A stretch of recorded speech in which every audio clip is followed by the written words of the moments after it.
hindi ho namin makita at wala ho kaming malaman tungkol sa pagkawala niya.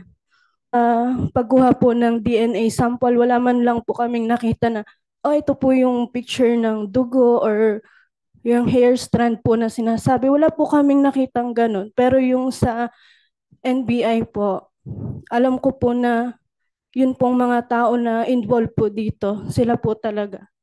We have to issue subpoena to subjects Senate Major De Castro and Magpantay. Dalawa lang sila, no? Na napailan. Saka si Magpantay. Issue subpoena.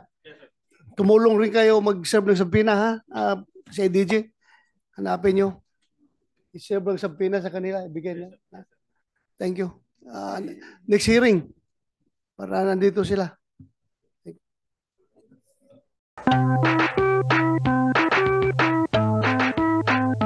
Ang ang lagi ko lang naman hulong hiling ay yung magkaroon ng linaw ang pagkawala ho ng aming anak.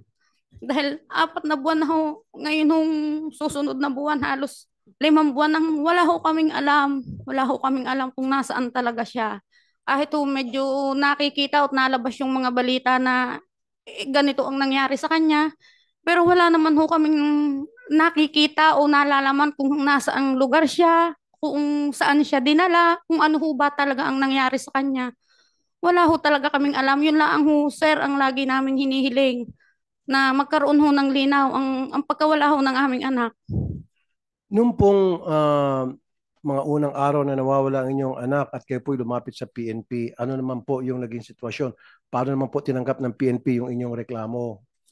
Nung kinabukasan po ng pagkaalis niya, nung gabi po, nagpasama po kami na hanapin namin doon sa lugar na sinabi ni Kat ng aking anak na nandoon siya, na doon yung punta niya.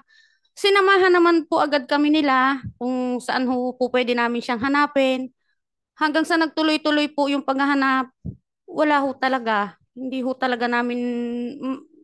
namin makita at wala ho kaming malaman tungkol sa pagkawala niya. Nay, kailan niyo po nalaman na yung anak niyo pala ay girlfriend ni Major De Castro? Noong gabi po ng October 13, nung pumunta po kami sa police station sa amin sa Tuwi, may nag-message po kay Ching sa anak kong panganay na kaibigan po ni Kat. Noon po namin nalaman na siya ay may boyfriend na yang sinasabi pong yan. At nung malaman niyo po na boyfriend nga niya itong si Major De Castro, sinabi niyo po sa PNP? Hindi po agad-agad, sir. Dahil syempre, nalaman po namin na yan siya, pulis siya, para pong nung panahong yun ay hindi namin maintindihan kung saan namin agad ibubukas ang aming reklamo. Pero bago po namin sinabi sa PNP, sir, nag-file po kami ng complaint sa NBI Batangas, sir. Bakit po sa NBI Batangas? Dahil inisip po namin na baka mas mas mapapadali o mas makakatulong dahil ang isip nga po namin, kabaro siya ng mga pulis.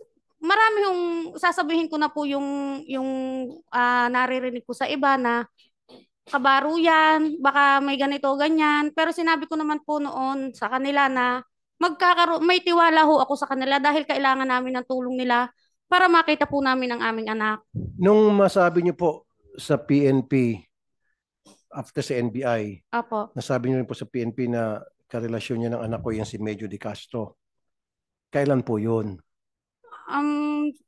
Mga October pa rin po, sir, yun. Hindi pa po October. nalampas ang buwan ng October dahil simula naman po nung araw na hindi na namin siya makontak, dire-diretso na po ang paghahanap namin, Okay, kaya sunod-sunod. po, nung masabi niyo po sa PNP na yung si Major De Castro, ang boyfriend ng anak ko, that was in October po, Opo. sometime. Mhm. Nung masabi niyo po sa PNP, ano pong ginawa ng PNP? Gumawa din naman po sila ng aksyon na hanapin. Si Major.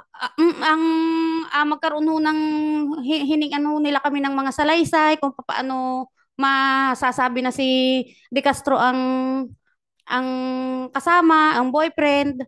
Ayun ho, para doon na ho nagsimula yung aming pagbibigay ng salaysay sa kanila na ipinaliwanag namin sa kanila na noong umalis po si Kat, ay si De Castro po ang kikitain niya. Nasabi po sa inyo.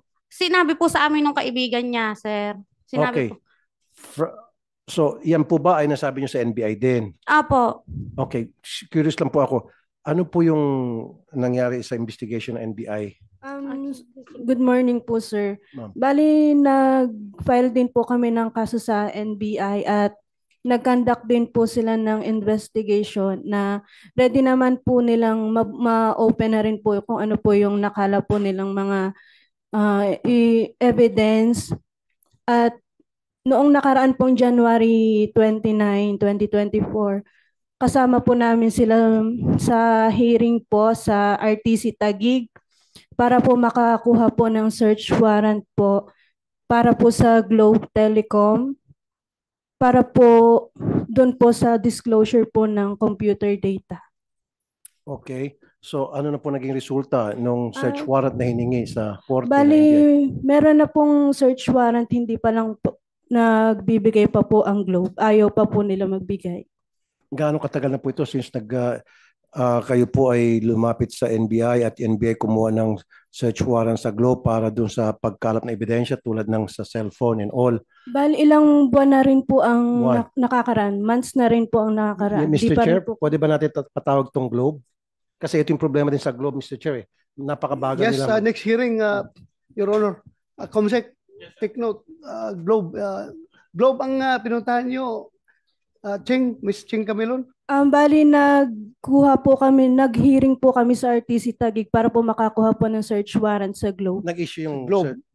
Nag-issue na po ng search warrant, hindi pa lang po, ayaw pa lang po magbigay ng Globe Yun para nga, po Mr. makadagdag po sa Yun nga, ebidensya. Mr. Chair, itong Globe, meron ng search warrant yung korte para doon sa telepono ni Major.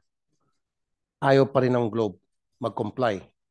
Well, kung basehan natin yung previous case no, na imbestigahan natin dito sa committee, yung killing doon sa Vice Mayor ng Cagayan, suspect natin yung Mayor mismo. Matanda.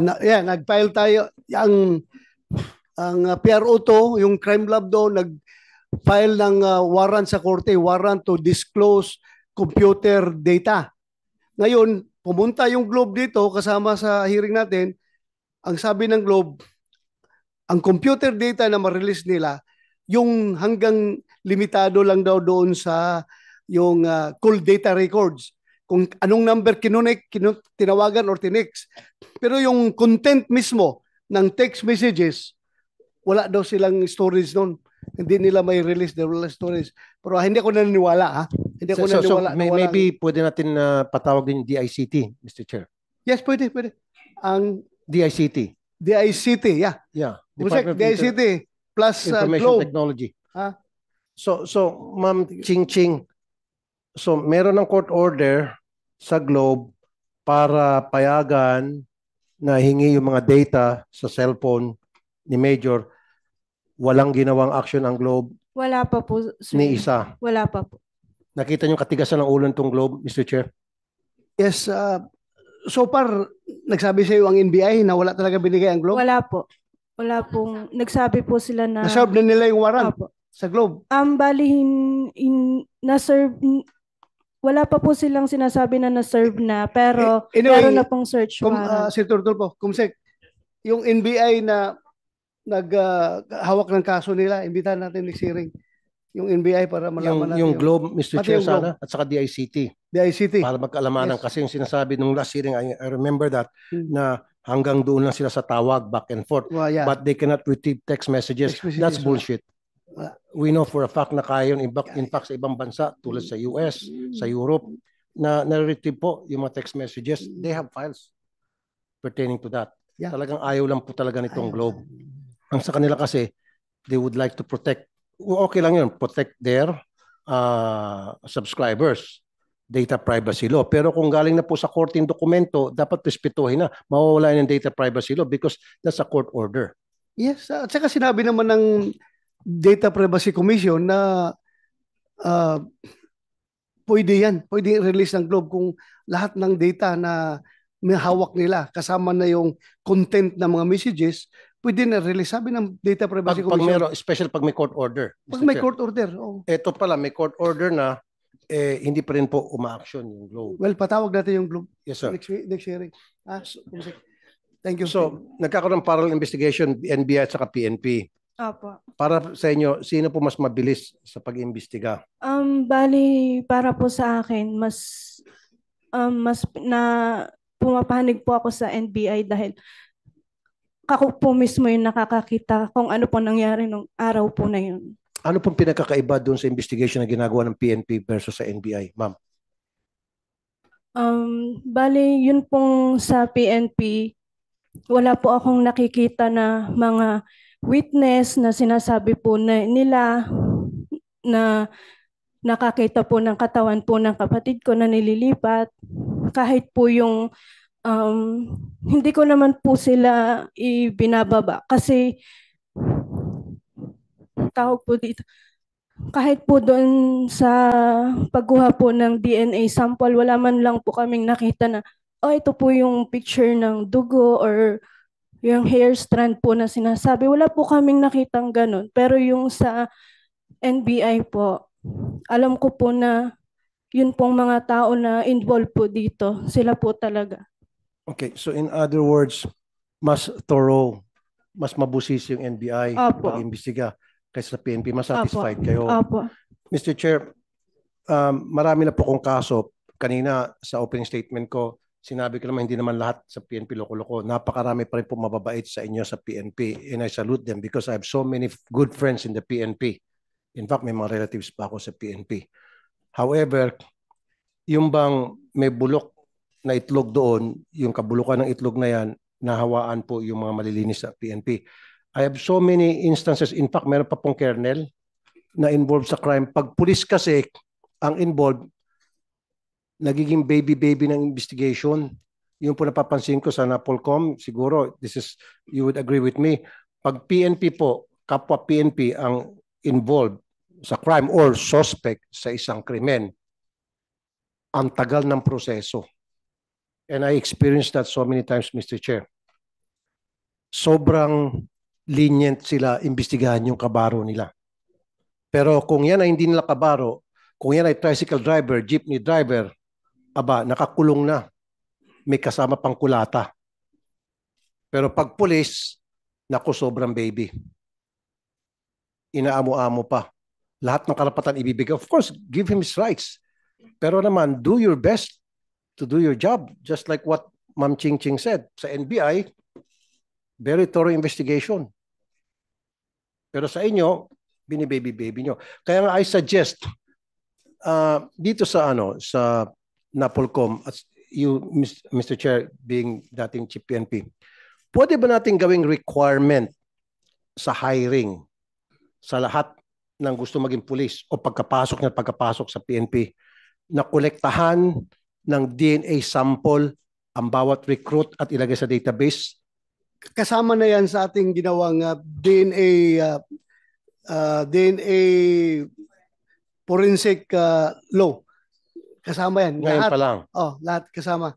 Very So, good. Kasi lahat ng pulis dapat mayroong database ang DNA center ng PNP. So kung yan po ay nangyari pa sana noon, sapul na to. Sapul na. Ngayon lang, wala pa eh. Tumatakbo. Sana yung anong parliamentary status ng batas na yun, Jo? For interpellation na. Tulungan natin na mobilisyon. I will support, Mr. Chair. Thank you, Your Honor. Okay. In fact, co-author daw pala ako dyan, Mr. Chair. Co-author ako dyan. Yes. Tulungan kita sa interpellation. Yes, pertaining to that. Thank you. Para yan po yung maging ganap na batas. Now, Ma'am Ching Ching, nagsampa na ng kaso ang NBI at nagsampa ng kasong PNP. Opo. PNP, may sarili kayong kasong isinampa. Yes, sir. The kidnapping and serious illegal detention against De Castro.